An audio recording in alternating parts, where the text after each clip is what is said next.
Okay. చూడండి. So, ఇక్కడ మనం డీబగ్ తీసుకున్నాం. క్లిక్ చేసాం. ఓకే. ఇక్కడ బ్రేక్ పాయింట్ ఏం చేస్తారంటే మీరు ఇక్కడ 12 దగ్గర కాకుండా 9 దగ్గర పెట్టండి. ఇక్కడ ఆల్రెడీ చెకింగ్‌లోకి వెళ్ళిన తర్వాత స్టాప్ అవ్వట్లేదు కాబట్టి కొద్దిగా ప్రీవియస్ వన్‌కి పెట్టుకున్నాం మనం. ఇది కొద్దిగా ప్రాక్టీస్‌లో మనకి ఎక్కడ ఏంటి అనేది మనకు ఒక ఐడెంటిఫై అవుతుంది. బ్రేక్ పాయింట్ ఎక్కడ పెట్టుకుంటే మనకి ఈజీగా ఎగ్జిక్యూట్ అవుతుంది. మనకి step by step watches add అవుతాయి అన్నది ఇన్ కోర్స్ ఆఫ్ టైమ్ మీకు ఒక ఐడియా క్రియేట్ అవుతుంది. సో, ఇక్కడ మనం 9 దగ్గర బ్రేక్ పాయింట్ పెట్టుకున్నాం. అదేవిధంగా నెంబరు 6 అన్నది వాచెస్‌లో పెట్టుకున్నాం. ఇప్పుడు ప్రోగ్రామ్‌ని రన్ చేస్తున్నాం. ఇప్పుడు ఫర్ ఎగ్జాంపుల్ మనం 5 ఇచ్చాం. 5 ఇచ్చినప్పుడు ఫస్టు నంబర్ యొక్క నంబర్‌లో ఎంత తీసుకుంది చూడండి. 5 అనేది తీసుకుంది కదా! బానే. అంటే ఇక్కడ నంబర్ మనం ఏదైతే డేటా ఇస్తున్నామో అదే డేటాని ఇక్కడ ఖచ్చితంగా తీసేసుకుంది. No problem. ఇప్పుడు ఇక్కడ స్టాప్ పాయింట్ పెట్టాం కాబట్టి, మనం బ్రేక్ పాయింట్ పెట్టాం కాబట్టి ఆటోమేటిక్‌గా ప్రోగ్రామ్ ఎగ్జిక్యూట్ అవుతుంది. నెక్స్ట్ స్టెప్స్‌కి వెళ్దు. ఇప్పుడు స్టెప్ బై స్టెప్ మీరు ఒక్కొక్కటి ఎగ్జిక్యూట్ చేసేస్తా రావాలి. అప్పుడు మీరు ఇక్కడ స్టెప్ ఓవర్ కొడతా రావాలి. ఇలా కొట్టే బదులు ఇక్కడికి వచ్చి ఇలా క్లిక్ చేసే బదులు F10 కొట్టినా కూడా అక్కడి నుంచి ఇక్కడికి మూవ్ అవుతుంది. చూడండి ఇక్కడ R = n మాడ్యులస్ 2 నెంబర్లో ఎంత ఉంది? 5 ఉంది.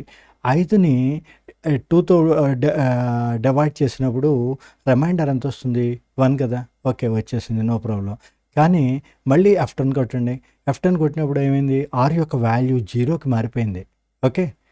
ఫస్ట్ R యొక్క వాల్యూ ఎంత ఉంది? 1 ఉంది.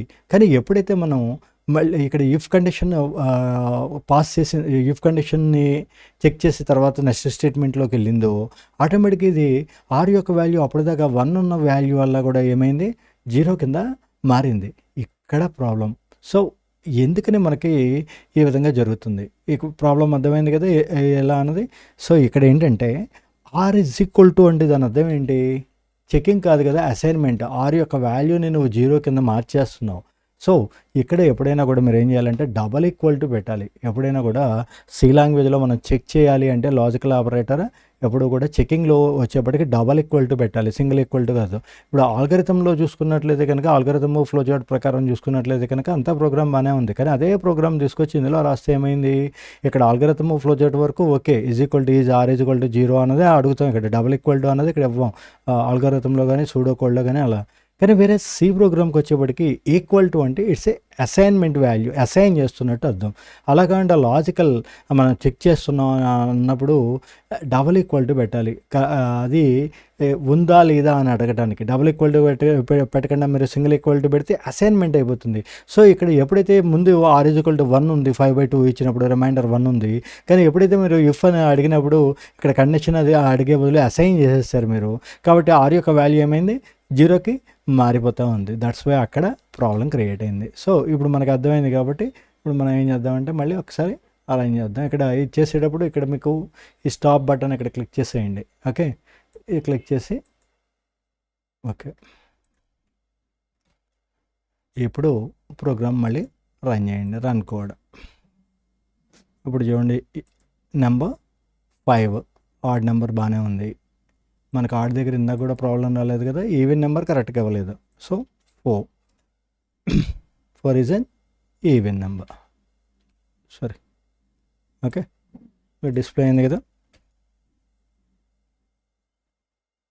ఓకే, సో కరెక్ట్గా వచ్చింది కదా ప్రాబ్లం. సో, అర్థమైంది కదా. ఈరోజు క్లాస్లో మనం ఏం చూసాం? ఒకటి రిమైండర్ రావాలంటే మాడ్యులస్ ఆపరేటర్ యూజ్ చేయాలి. అదేవిధంగా ఇక్కడ = బదులు ఎప్పుడైనా చెకింగ్లో ఇఫ్ కండిషన్లో ఎప్పుడైనా చెక్ చేయాలంటే కనుక = బదులు == ఇవ్వాలి. కానీ == ఇవ్వాలి. ఈక్వల్ టు ఇస్తే అసైన్మెంట్ అయిపోతుంది. ఆ ప్రాసెస్లో మనం ఇక్కడ ఎక్కడ ప్రాబ్లం జరిగింది అనేది తెలుసుకోవడానికి మనం ఏం చేస్తాం? ఇప్పుడు దాకా రన్ కోడ్ అనేది కొట్టాం, కానీ ఇప్పుడు డీబగ్ కోడ్ కొట్టాం. ఈ డీబగ్ కోడ్ కొట్టేటప్పుడు ఇక్కడ మనం ఏం చేసుకున్నాం? 2 పాయింట్లు. ఒకటి వాచెస్ యాడ్ చేసుకున్నాం, అదేవిధంగా బ్రేక్ పాయింట్ యాడ్ చేసుకున్నాం. సో, వాచెస్ యాడ్ చేయడం వల్ల అడ్వాంటేజ్ ఏంటి? ఆ వాల్యూ ప్రాసెస్లో ఉన్నప్పుడు ఇందాక చూడండి R = 1 అన్నది 0 కింద మారిపోయింది అన్నది మనకి ఎక్కడ అర్థమైంది? వాచ్లోనే కదా. సో, ఈ విధంగా వాచెస్లో మీరు ఇక్కడ ఈ ప్లస్ సింబల్ ద్వారా యాడ్ చేసుకోవడం. అవసరం లేని ఏదైనా తప్పడింది అనుకోండి, ఇక్కడ డిలీట్, ఈ డిలీట్కి, ఇది యాడ్కి. అదేవిధంగా నెక్స్ట్ వన్ బ్రేక్ పాయింట్. మనకి ఎక్కడ ప్రోగ్రామ్ ఆగాలి అన్న చోట బ్రేక్ పాయింట్ ఎక్కడి నుంచి మనం చెక్ చేయాలి ప్రోగ్రాము. ఇప్పుడు ప్రింట్ఎఫ్ స్కాన్ఎఫ్ లాగా చెక్ చేయాల్సిన పని లేదు కదా, రీడింగ్ అది. ఎక్కడి నుంచి మనం చెక్ చేసుకుంటూ వెళ్ళాలి, ఇక్కడి నుంచి చెక్ చేసుకుంటూ వెళ్ళాలి ప్రోగ్రామ్. సో అప్పుడు బ్రేక్ పాయింట్ పెట్టుకుంటాం. అక్కడి నుంచి ఏమవుతుంది, మొత్తం అంత ప్రోగ్రామ్ ఒకేసారి ఎగ్జిక్యూట్ అవ్వకుండా స్టెప్ బై స్టెప్ ఎగ్జిక్యూట్ చేసుకుంటూ వెళ్తాం. సో అలా స్టెప్ బై స్టెప్ ఎగ్జిక్యూట్ చేయడానికి ఏం చేయాలి, F10 కొట్టాలి. F10 కొడితే ఒక్కొక్క స్టెప్ ఎగ్జిక్యూట్ అవుతూ ఉంటుంది. ఆ ఎగ్జిక్యూట్ అయ్యేటప్పుడు ఆ స్టెప్లోకి మారినప్పుడు దాని యొక్క వాల్యూ ఇక్కడ ఎంత వచ్చింది అనేది ఇక్కడ డిస్ప్లే అవుతూ ఉంటుంది. సో ఆ విధంగా మనం డీబగ్ అన్నది ప్రోగ్రాంలో ఉన్న మిస్టేక్ని, లాజికల్ మిస్టేక్ని డీబగ్ చేయడానికి పాసిబిలిటీ ఉంటుంది. సో ఇవాళ చెప్పిన క్లాస్ ఏంటి, సింటాక్స్ ఎర్రర్స్ అయితే వాడే చూసుకుంటాడు పలానా చోట ప్రాబ్లం ఉంది అని. కానీ లాజికల్ ఎర్రర్ వచ్చినప్పుడు అసలు ప్రోగ్రామ్ అంతా బాగానే రన్ అవుతుంది కానీ అవుట్పుట్ మాత్రం గర్బేజ్ వస్తుంది అన్నప్పుడు మీరు ఏ విధంగా డీబగ్ ప్రాసెస్ని కంప్లీట్ చేసుకోవాలి. ఈ డీబగ్ ప్రాసెస్లో మేజర్ మీరు గుర్తుంచుకోవాల్సింది ఏంటి, ఒకటి రన్ బదులు రన్ అండ్ డీబగ్ అన్నది ఇక్కడ తీసుకుంటాం. రెండోది వాచెస్ యాడ్ చేసుకోవటం. మూడోది బ్రేక్ పాయింట్ యాడ్ చేయటం. అదేవిధంగా నాలుగోది స్టెప్ బై స్టెప్ రన్ అవ్వడానికి F10 కొట్టుకుంటే వెళ్తాం. ఓకే, సో ఈ ప్రోగ్రామ్ని ఒకసారి ట్రై చేయండి. Thank you and have a nice day.